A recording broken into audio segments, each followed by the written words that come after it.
Yang emang ada yang lebih bagus dari Gibran, saya tanya. Hah? Ada yang lebih bagus? Saya tanya. Silakan dijawab. Hah? Ada nggak yang lebih bagus? Ada yang lebih bagus dari Gibran? Hah? Gibran paling bagus. Gibran paling bagus. Ini yang saya sampaikan. Ya. Jatuhnya biar Bang Denny tahu Gibran paling bagus. Ya. Ini saya yang ngomong. Ya, jelas kan, Bang Denny? Prof Denny, salam kenal Prof Denny. Nah, jadi memang ini dari tadi udah panjang ini. Udah panjang sekali. Jadi gini, aku to the point aja Prof Denny. Ini kan bahasanya makjul. Emang kalau makjul yang gantiin siapa sih, Prof? Bang Roy yang mau gantiin atau gimana? Nggak pernah belajar sejarah ya? Loh, ini Indonesia kan saya tanya, saya kan tanya. Indonesia itu pernah nggak pakai wapres juga nggak apa-apa. Enggak, sekarang saya tanya sama Prof Denny gitu loh. Ya. Saya kan nanya. Iya Mas. Ya, kira-kira yang kalau makjul yang bagus siapa? Mas, saya tidak bicara orang, saya bicara dari awal sistem. Jadi kalau bicara siapa, misalnya Mas Gibran, kemudian mundur, kan dua Mas. Saya tidak bicara harus makjul. Ada dua caranya. Berhenti atau diberhentikan pasal 8. Berhenti artinya mundur, tidak perlu pakai pemakzulan. Pemakzulan itu yang di DPR, MK dan MPR itu yang pemakzulan. Itu yang orang sebut impeachment. Kalau ditanya siapa, saya tidak terbayang siapanya. Yang ada dalam Undang-Undang Dasar kita diatur ada 3 kekosongan Mas.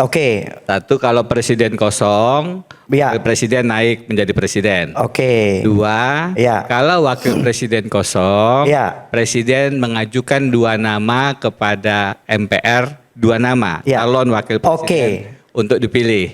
Yang ketiga, kalau presiden dan wakil presiden kosong, triumvirat menjadi pelaksana tugas presiden, kemudian MPR memilih dari pasangan calon pemenang pertama dan kedua. Kalau 2024 itu yang bisa mengajukan adalah koalisi paslon Prabowo Gibran dan koalisi paslon Anies Muhaimin. Kenapa Ganjar Mahfud tidak? Karena dia bukan pemenang pertama dan kedua.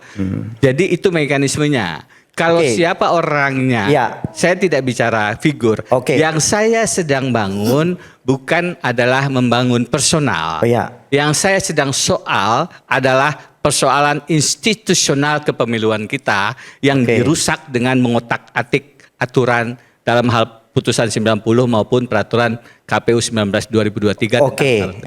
Berarti saya tidak menjawab personnya, menceritakan sosok ya, nggak ada sosoknya ya. Ya udah tunggu sampai 2029 lah Mas, udah gitu aja, sederhana kan? Tunggu aja sampai 2029. Orang nggak ada calonnya kok. Kalau ada calonnya ya silakan gitu loh. Kalau nggak ada calonnya kita tunggu sampai 2029. Kecuali Bang Roy mau gantikan gitu loh. Ya. Justru kalau ada persoalan, ya calonnya siapa? Loh, justru karena tidak bicara calon, kita bicara sistem. Yang emang ada yang lebih bagus dari Gibran, saya tanya. Hah? Ada yang lebih bagus? Saya tanya. Silakan dijawab. Ada nggak yang lebih bagus? Ada yang lebih bagus dari Gibran? Hah? Gibran paling bagus. Gibran paling bagus. Ini yang saya sampaikan. Ya. Jatuhnya biar Bang Denny tahu Gibran paling bagus. Ya, ini saya yang ngomong. Ya, jelas kan Bang Denny? Ya, ya itu dari saya ya, cukup. Terima kasih.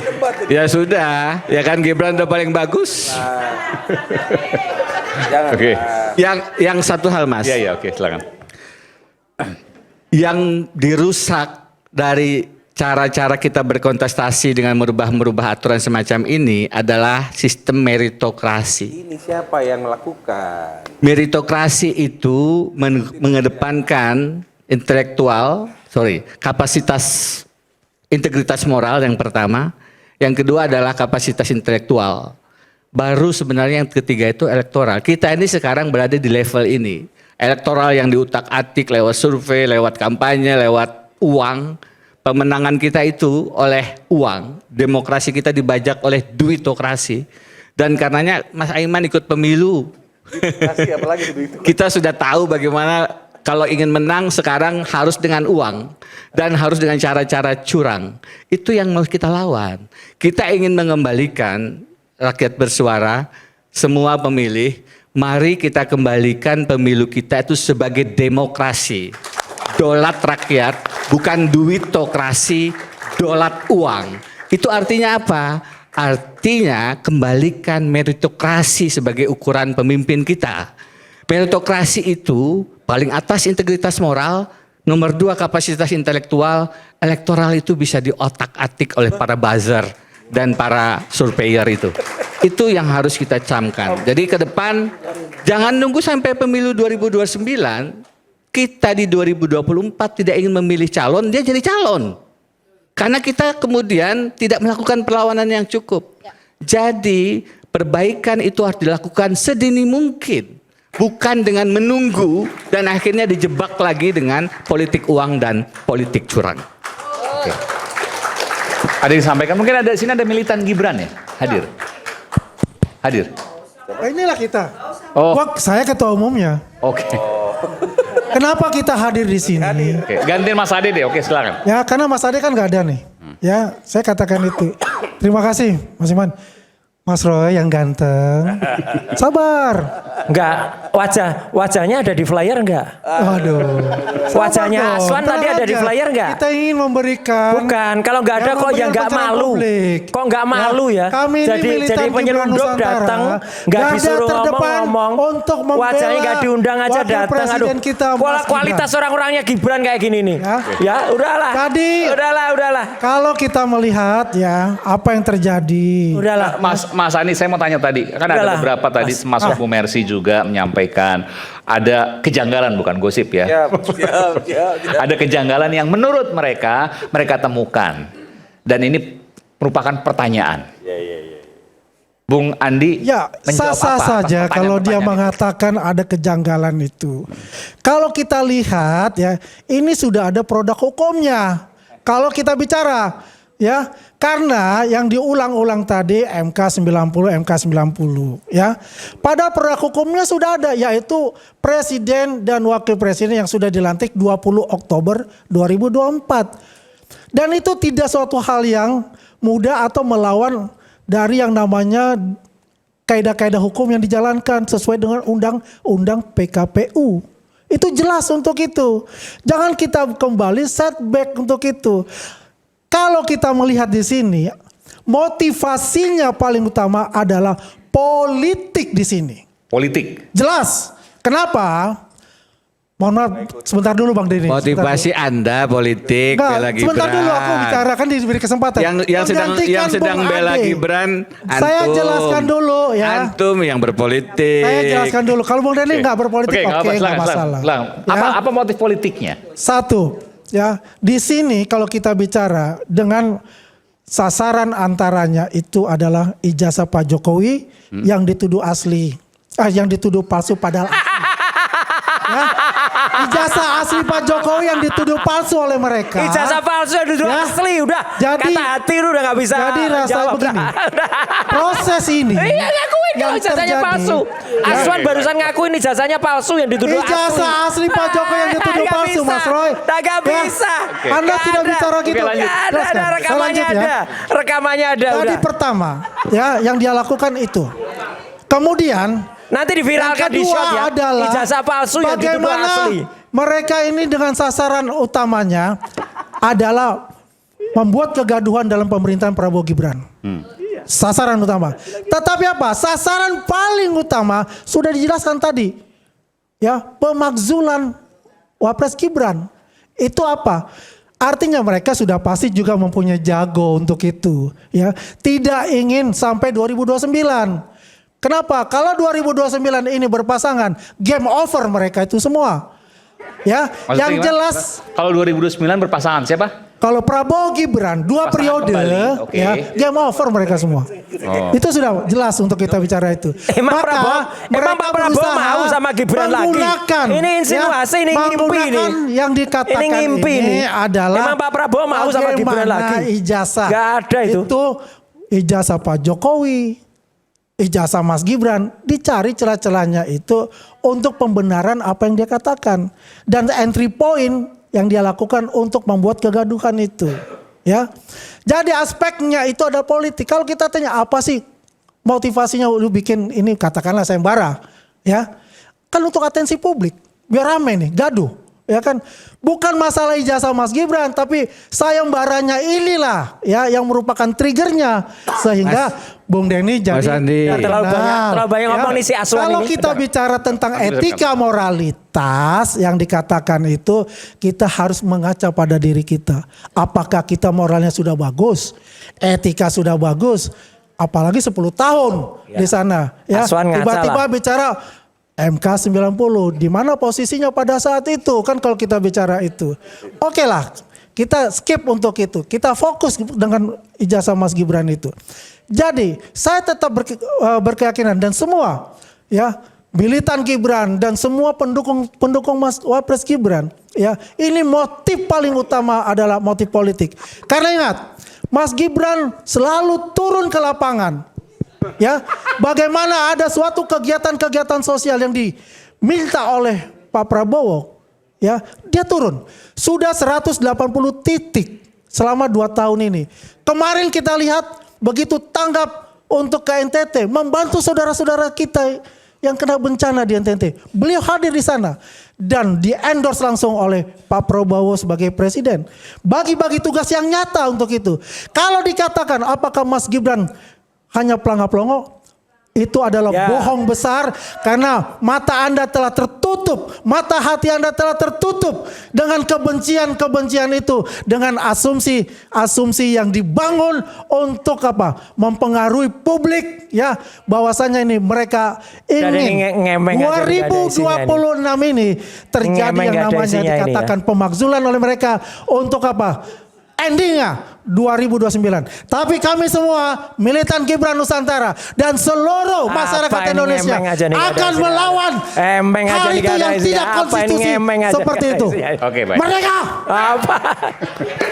Oke, selain. Dah, Bang Andi. udah nanti gini. Bentar Mas, lucu aja Mas. Kalau bilang mau maju lah, apa berpasangan lagi. Ya lucu. Selama ini saya nggak pernah lihat ada billboard atau baliho kalau ucapan kemerdekaan, Lebaran itu Prabowo sama Gibran, nggak pernah. Ya Pak Prabowo sendiri aja. Jadi sehat-sehat Pak Prabowo ya, nggak perlu ngajak ya, nggak perlu itu. Ya udah. Ya siap-siaplah menghadapi pokok perkara. Udah itu aja lah. Itu penting untuk itu. Bung Jadi Andi. publik Udahlah, bisa nggak usah melihat, ngemeng aja, ya, Aswan. bahwa Anda itu bukan seorang Aswan pengecut. itu nggak usah, Aswan itu nggak Bahwa usah Anda itu ngemeng. bukan seorang pengecut, untuk silakan aja. Oke, Aswan itu nggak usah ngomong lah. Silakan. Dah, bukan narasumber resmi, nggak diundang datang. Saya Kata siapa nggak bukan narasumber kita? ini Nggak ada. Mana di Armando untuk poster di sini. nggak ada, di billboard nggak ada. Ini silakan. Ya nggak ada masalah. Oke. Nggak ada masalah. Nggak malu, nggak diundang datang ngemeng Anda aja. malu gitu. karena Anda pengecut. Lu pengecut ini. Oke. Silakan.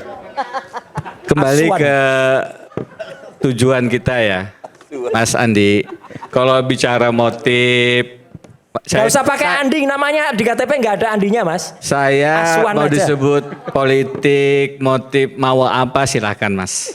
Saya tidak terlalu memikirkan apa yang disampaikan. Sebenarnya motif politik yang paling kelihatan dari tadi Mas bicara itu Mas sendiri bermotif politik untuk mempertahankan. Sebentar, izinkan saya bicara dong. Tadi kita dengarin dong, kawan.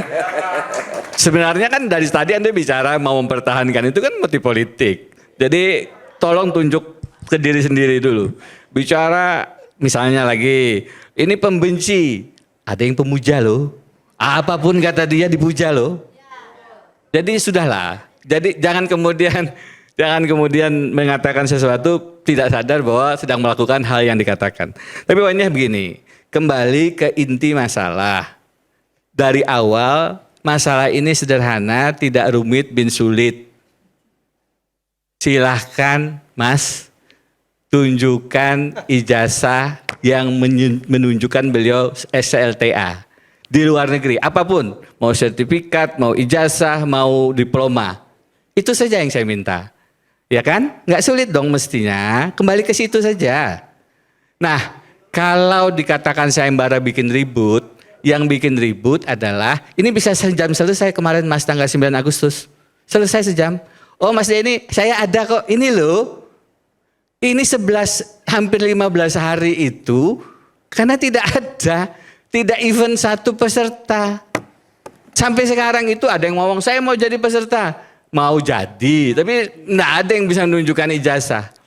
Saya nggak minta ijazahnya dalam Nah, bentuk harus asli. Karena kalau kita harus tunggu asli, ijazah Mas Andi, itu, yang dia sayembarakan itu nanti sampai 32 miliar. Kita tunggu 32 ini miliar. dia mengarah Baru kita ke payment gateway. tunjukkan aja nanti Kerugian. itu. Sudahlah, Ya kan Mas. begitu aja. Nggak usah- Ya nggak kan? usah melipir-melipir. Kalau sudah 32 miliar ya mungkin nanti akan ditunjukkan. Kan bagus untuk itu.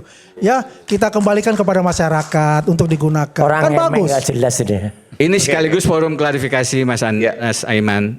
Mas Andi dengan segala hormat, dengan halus menyebut angka 32 miliar. Ini saya paham. Itu adalah kasus yang dijeratkan saya sejak lebih dari hampir 11 tahun yang lalu, payment gateway. Yang dikatakan kerugiannya 32 miliar. Mas, sebentar. Pegang doang. Saya pernah katakan di sini, itu sudah selesai. Tetapi setiap kali kami melakukan suara-suara kritis, orang-orang seperti kita yang mencoba menyuarakan kebenaran, yang dibayar pun tidak, berbeda dengan... Sudah selesai, saya boleh tanya. Sudah selesai artinya kasus itu sudah SP3.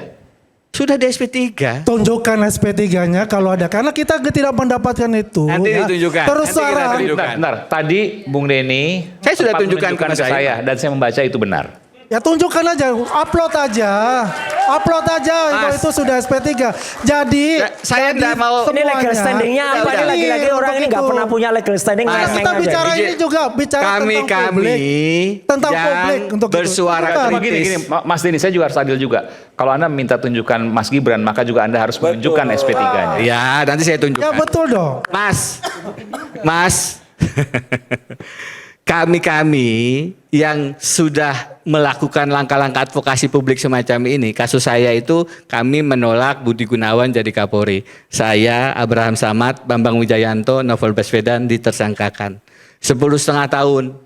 SP3 setelah Pak Budi Gunawan kelihatannya berhenti jadi Menko, kelihatannya. Tapi poinnya adalah orang-orang seperti kami yang berusaha untuk membawa suara publik itu selalu didekati, dibungkam dengan satu, dibeli. Yang paling efektif nih adalah dibeli. Dibayar, dijadikan buzzer, dijadikan ya begitulah. Paling rusak sekarang itu kata-kata relawan. Karena nggak rela lagi sebenarnya, di baliknya ada bayaran. Yang kedua, dikriminalisasi.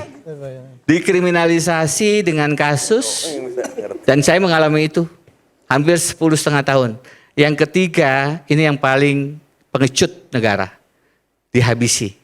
Itu yang terjadi dengan arsenik almarhum Munir, kita masih berutang nyawa. Itu yang terjadi dengan mata Novel Baswedan dan mata Andri Yunus. Jadi Mas, jangan bicara motif di depan saya. Motif Anda apa? Itu yang harus Anda jawab. Oke, baik. Kita kembali saat lagi, tetap bersama kami di Rakyat Bersuara.